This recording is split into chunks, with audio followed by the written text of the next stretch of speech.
Hi everyone. ತೊಂಡೆಕಾಯಿಯಿಂದ ಚಪಾತಿಗೆ ಆಗಲಿ ಅನ್ನದ ಜೊತೆ ಕಲ್ಸ್ಕೊಂಡು ತಿನ್ನಲಿಕ್ಕೆ ಆಗಲಿ ಒಳ್ಳೆ ಕಾಂಬಿನೇಷನ್ ಆದ ತೊಂಡೆಕಾಯಿ ಮಸಾಲೆ ಹೇಗೆ ಮಾಡೋದು ಅಂತ ತೋರಿಸ್ಕೊಡ್ತಾ ಇದ್ದೀನಿ. ಈ ರೀತಿ ತೊಂಡೆಕಾಯಿ ಮಸಾಲೆನ ನೀವು ಮಾಡ್ಕೊಂಡಿರ್ಲಿಕ್ಕಿಲ್ಲ, ಒಂದ್ಸಲಿ ಟ್ರೈ ಮಾಡಿ. ಏನು ರುಚಿ ಅಂತೀರಾ? ಇಷ್ಟು ಒಳ್ಳೆ ಮಸಾಲೆನ ತೊಂಡೆಕಾಯಿಂದನೂ ಮಾಡ್ಕೋಬೋದಾ ಅಂತ ನಿಮಗೆ ಅನಿಸತ್ತೆ, ಅಷ್ಟು ರುಚಿ ಇರತ್ತೆ. ಹಾಗೆ ಇದಕ್ಕೆ ಬಳಸೋಂಥ ಮಸಾಲೆನೂ ಕೂಡ ಮನೆಯಲ್ಲೇ ಇರುವಂಥ ಬೇಸಿಕ್ ಪದಾರ್ಥಗಳು. ಈ ಮಸಾಲೆನ ಒಂದು ಅರ್ಧ ಗಂಟೆಯಲ್ಲಿ ರೆಡಿ ಮಾಡ್ಕೋಬೋದು, ಅಷ್ಟು ಸಿಂಪಲ್ ಆಗಿದೆ ಈ ರೆಸಿಪಿ.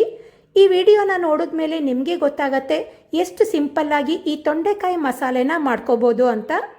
ಈ ತೊಂಡೆಕಾಯಿ ಮಸಾಲೆ ಮಾಡಲಿಕ್ಕೆ ನಾನಿಲ್ಲಿ ಅರ್ಧ KGಯಷ್ಟು ತೊಂಡೆಕಾಯಿನ ಚೆನ್ನಾಗಿ ತೊಳೆದು ಇದ್ರದ್ದು ಎಡ್ಜಸ್ ತೆಗೆದು, ಸಣ್ಣ ಸೈಜಿಂದು ತೊಂಡೆಕಾಯಿ ಆದರೆ ಒಂದರಲ್ಲಿ 2 ಪೀಸ್ ಮಾಡ್ಕೊಳ್ಳಿ. ಇದು ದೊಡ್ಡ ಸೈಜಿಂದು ಆದ್ದರಿಂದ ಒಂದರಲ್ಲಿ 4 ಪೀಸ್ ಮಾಡಿ ಇಟ್ಕೊಂಡಿದ್ದೀನಿ. ಈಗ ಮಸಾಲೆ ರುಬ್ಕೊಳ್ಳೋಕ್ಕೆ ಜಾರ್ಗೆ 2 ಮೀಡಿಯಂ ಸೈಜ್ದು ಈರುಳ್ಳಿನ ದಪ್ಪ ಹೆಚ್ಕೊಂಡಿರೋದನ್ನು ಹಾಕಿದ್ದೀನಿ. ಹಾಗೆ ಇದ್ರ ಜೊತೆಗೆ 1 ಉಂಡೆಯಷ್ಟು ಬೆಳ್ಳುಳ್ಳಿ, ನಂತರ 1/4 ಇಂಚಷ್ಟು ಶುಂಠಿನ ಹಾಕೊಳ್ಳಿ. ಈ ಮಸಾಲೆಗೆ ಖಾರದ ಪುಡಿನೂ ಕೂಡ ಹಾಕೊಳ್ತೀವಿ. ಈಗ ರುಬ್ಬಕ್ಕೆ ತುಂಡು ಮಾಡ್ಕೊಂಡಿರೋ 3 ಹಸಿಮೆಣಸನ್ನು ಹಾಕೊಂಡಿದ್ದೀನಿ.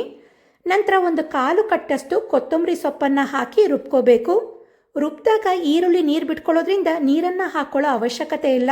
ಹಾಗೆ ಇದನ್ನು ನೈಸಾಗಿ ರುಬ್ದೇನೆ ಈ ರೀತಿ ಸ್ವಲ್ಪ ತರಿಯಾಗಿ ರುಬ್ಕೊಳ್ಬೇಕಾಗತ್ತೆ. ಈಗ ಒಗ್ಗರಣೆಗೆ ಒಂದು ಕಡಾಯಿಯಲ್ಲಿ 2 ರಿಂದ 3 ಟೇಬಲ್ ಸ್ಪೂನ್ ಎಣ್ಣೆ ಕಾಯಿಸಿ, ಎಣ್ಣೆ ಕಾದ್ಮೇಲೆ ಇದಕ್ಕೆ 1 ಟೀ ಸ್ಪೂನ್ ಜೀರಿಗೆ ಹಾಗೆ ಸ್ವಲ್ಪ ಕರಿಬೇವನ್ನು ಹಾಕಿ ಒಂದು 30 ಸೆಕೆಂಡ್ ಫ್ರೈ ಮಾಡ್ಕೊಳ್ಳಿ. ಇದನ್ನು ಫ್ರೈ ಮಾಡ್ಕೊಂಡ ನಂತರ ಇದಕ್ಕೆ ರುಬ್ಕೊಂಡ ಮಸಾಲೆನ ಹಾಕಿ ಚೆನ್ನಾಗಿ ಫ್ರೈ ಮಾಡ್ಕೊಳ್ಬೇಕು. ಶುಂಠಿ ಬೆಳ್ಳುಳ್ಳಿದೆಲ್ಲ ಹಸಿ ವಾಸನೆ ಹೋಗೋ ತನಕ ಫ್ರೈ ಮಾಡ್ಕೊಳ್ಳಿ. ಹಾಗೆ ಈ ಮಸಾಲೆನ ರುಬ್ಬಿದಾಗ ಈರುಳ್ಳಿ ನೀರು ಬಿಟ್ಕೊಂಡಿರತ್ತಲ್ಲ, ಅದೆಲ್ಲ ಬತ್ತೋ ತನಕ ಫ್ರೈ ಮಾಡ್ಕೊಳ್ಬೇಕು. ಇದನ್ನು ಫ್ರೈ ಮಾಡ್ತಿದ್ದಂಗೆ ಈರುಳ್ಳಿ ಬೆಳ್ಳುಳ್ಳಿ ಶುಂಠಿದೆಲ್ಲ ಒಳ್ಳೆ ಘಮ ಬರ್ತಾ ಇರತ್ತೆ. ಈಗ ಹುರ್ಕೊಳ್ತಿರೋ ಮಸಾಲೆನೇ ಈ ತೊಂಡೆಕಾಯಿ ಮಸಾಲೆಗೆ ಒಳ್ಳೆ ಟೇಸ್ಟ್ ಕೊಡೋದು. ನೋಡಿ, ಈಗ ನೀರೆಲ್ಲ ಆಲ್ಮೋಸ್ಟ್ ಬತ್ತಿದೆ. ಇವಾಗ ಇದಕ್ಕೆ ರುಚಿಗೆ ತಕ್ಕಷ್ಟು ಉಪ್ಪು, ಒಂದು ಅರ್ಧ ಟೀ ಸ್ಪೂನಷ್ಟು ಅರಿಶಿಣ, ಹಾಗೆ ತೊಂಡೆಕಾಯಿನ ಹೆಚ್ಚಿ ಇಟ್ಕೊಂಡಿದ್ವಲ್ಲ ಅದನ್ನು ಹಾಕಿ ಇದ್ರ ಜೊತೆಗೆ ಒಂದು ಅರ್ಧ ಕಪ್ಪಷ್ಟು ನೀರನ್ನು ಹಾಕಿ ಮಿಕ್ಸ್ ಮಾಡ್ಕೊಳ್ಳಿ. ಈಗಲೇ ತುಂಬ ನೀರನ್ನು ಹಾಕಲಿಕ್ಕೆ ಹೋಗಬೇಡಿ. ಈಗಲೇ ತುಂಬ ನೀರನ್ನು ಹಾಕಿಬಿಟ್ರೆ ತೊಂಡೆಕಾಯಿಗೆ ಮಸಾಲೆ ಹಿಡಿಯಲ್ಲ. ಇದನ್ನು ಮಿಕ್ಸ್ ಮಾಡಿಕೊಂಡು ಒಂದು 3 ನಿಮಿಷ ಲಿಡ್ ಕ್ಲೋಸ್ ಮಾಡಿ ಕುದಿಲಿಕ್ಕೆ ಬಿಡೋಣ. ಈ ಕಾಯಿ ಬೇಯೋ ಅಷ್ಟರಲ್ಲಿ ಒಂದು ಕಪ್ನಲ್ಲಿ ಅರ್ಧ ಕಪ್ಪಷ್ಟು ಫ್ರೆಶ್ ಮೊಸರನ್ನು ಹಾಕೊಳ್ತಾ ಇದ್ದೀನಿ. ಇದಕ್ಕೆ ಕೆಲವೊಂದು ಮಸಾಲೆ ಹಾಕಿ ಮಿಕ್ಸ್ ಮಾಡ್ಕೊಳ್ಬೇಕು. ಮೊದಲಿಗೆ 1 ಟೇಬಲ್ ಸ್ಪೂನ್ ಖಾರದ ಪುಡಿ, 1 ಟೀ ಸ್ಪೂನ್ ಕೊತ್ತಂಬರಿ ಪುಡಿ, ಹಾಗೆ 1 tea spoon garam masala powder ಹಾಕಿ ಚೆನ್ನಾಗಿ ಮಿಕ್ಸ್ ಮಾಡ್ಕೊಳ್ಳಿ. ಈ ಮೊಸರಿನ ಮಿಕ್ಸ್ಚರೇ ಈ ಮಸಾಲೆಗೆ ಗ್ರೇವಿ ಮತ್ತು ರುಚಿ ಕೊಡೋದು. ಆದಷ್ಟು ಫ್ರೆಶ್ ಮೊಸರನ್ನೇ ತಗೊಳ್ಳಿ, ಹುಳಿ ಮೊಸರು ಬೇಡ. ಈಗ ಇದನ್ನು ಮಿಕ್ಸ್ ಮಾಡ್ಕೊಂಡಿದ್ದಾಗಿದೆ. ಈ ಕಡೆ ತೊಂಡೆಕಾಯಿನ ಬೇಯಲಿಕ್ಕೆ ಇಟ್ಟಿದ್ವಲ್ಲ, ಅದು ಕೂಡ ಅರ್ಧದಷ್ಟು ಬೆಂದಿರತ್ತೆ. ಹಾಕಿರೋ ನೀರು ಕೂಡ ಬತ್ತಿರತ್ತೆ ಮತ್ತು ಈ ಮಸಾಲೆ ಎಲ್ಲ ತೊಂಡೆಕಾಯಿಗೆ ಚೆನ್ನಾಗಿ ಹೊಂದ್ಕೊಂಡಿರತ್ತೆ. ಇದಕ್ಕೀಗ ರೆಡಿ ಮಾಡಿಕೊಂಡ ಮೊಸರಿನ ಮಿಕ್ಸ್ಚರ್ ಹಾಕಿ ಲೋ ಫ್ಲೇಮ್ನಲ್ಲೇ ಇದನ್ನು ಒಂದು 2 ನಿಮಿಷ ಕುದಿಸ್ಕೊಳ್ಳಿ. ಕಮೆಂಟ್ನಲ್ಲಿ ಯಾವಾಗಲೂ ಕೇಳ್ತಿರ್ತಾರೆ, ಮೊಸರು ಹಾಕ್ತಿರಲ್ಲ ಒಡೆಯಲ್ವಾ ಅಂತ. ತುಂಬ ಹುಳಿ ಮೊಸರು ಹಾಕಿದ್ರೆ ಒಡೆಯೋ ಚಾನ್ಸಸ್ ಇರುತ್ತೆ, ಆದರೆ ಫ್ರೆಶ್ ಮೊಸರು ಹಾಕಿದ್ರೆ ಒಡೆಯಲ್ಲ. ಮತ್ತು ಇದನ್ನು ಕುದಿಸ್ಕೊಳ್ಳೋಬೇಕಾದ್ರೆ ಆದಷ್ಟು ಲೋ ಫ್ಲೇಮ್ನಲ್ಲೇ ಕುದಿಸ್ಕೊಳ್ಳಿ, ಆವಾಗ ಮೊಸರು ಒಡೆಯಲ್ಲ.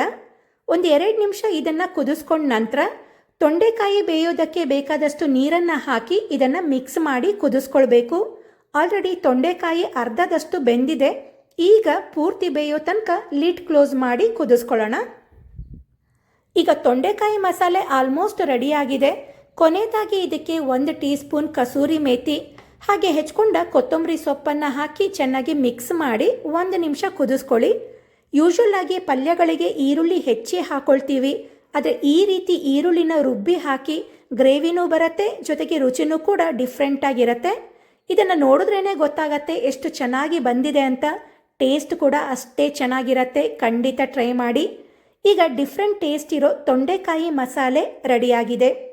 ಇದು ಚಪಾತಿ ಜೊತೆಗೆ ಎಷ್ಟು ರುಚಿ ಇರುತ್ತೋ ಇದನ್ನು ಅನ್ನದ ಜೊತೆ ಕಲ್ಸ್ಕೊಂಡು ತಿನ್ನಲಿಕ್ಕೂ ಕೂಡ ತುಂಬಾ ರುಚಿ ಇರುತ್ತೆ. ಒಂದ್ಸಲಿ ಟ್ರೈ ಮಾಡಲೇಬೇಕಾದ ರೆಸಿಪಿ ಇದು. ಈ ತೊಂಡೆಕಾಯಿ ಮಸಾಲೆ ರೆಸಿಪಿ ನಿಮಗೆ ಇಷ್ಟ ಆಗಿದ್ದರೆ ವಿಡಿಯೋಗೆ ಲೈಕ್ ಕೊಡೋದನ್ನು ಮರಿಬೇಡಿ. ಹಾಗೆ ಶೇರ್ ಮಾಡಿ, ಕಮೆಂಟ್ ಮಾಡಿ ತಿಳಿಸಿ. ಹಾಗೆ ನನ್ನ YouTube channel, Facebook page, Instagram ಅಕೌಂಟ್ನ ಫಾಲೋ ಮಾಡೋದನ್ನು ಮರಿಬೇಡಿ. Thank you.